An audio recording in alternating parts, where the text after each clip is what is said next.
दक्ष news, सामान्यांच्या हक्कासाठी नेहमी दक्ष.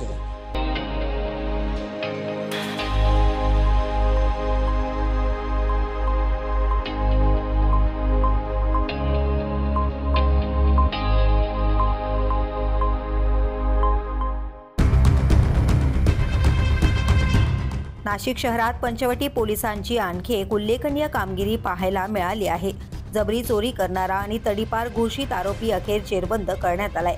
पंचवटी पोलीस ठाण्याच्या गुन्हेशोध पथकाने सापळा रचत या आरोपीला अटक केली आहे.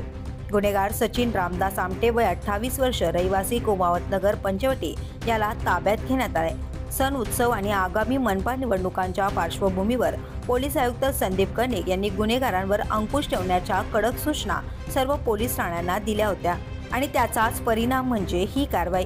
वरिष्ठ पोलीस निरीक्षक गजेंद्र पाटील यांच्या मार्गदर्शनाखाली गुन्हेशोध पथक गस्त घालत असताना गुप्त बातमीदाराकडून माहिती मिळाली की आरोपी शरद पवार मार्केट परिसरात येणार आहे. पोलिसांनी सापळा रचत या आरोपीला ताब्यात घेतलंय. चौकशीत आरोपीने गुन्ह्याची कबुली दिली असून त्याच्या भूतकाळातील गुन्हेगारी रेकॉर्डही चक्क 5 वेगवेगळ्या गुन्ह्यांनी भरलेला आहे.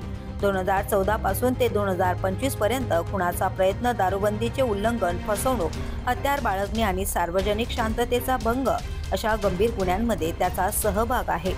ही उल्लेखनीय कामगिरी पोलीस आयुक्त संदीप कनिक, उपायुक्त मोनिका राऊत, सहाय्यक आयुक्त संगीता निकम आणि वरिष्ठ पोलीस निरीक्षक गजेंद्र पाटील यांच्या सक्षम मार्गदर्शनाखाली गुन्हे प्रकटीकरण शाखेचे अधिकारी, सहाय्यक पोलीस निरीक्षक सतीश शिरसाट, पोलीस हवालदार कैलास शिंदे, महेश नांदुडीकर, काळे लोणारे, युवराज गायकवाड, अंकुश काळे, परदेशी, बाहीकर, वायगंडे, चितळकर, पवार, देशमुख, भोईर यांनी ही कारवाई यशस्वीरित्या पार पाडली आहे. सध्या या प्रकरणाचा पुढील तपास पोलीस उपनिरीक्षक कैलास जाधव हे करत आहेत.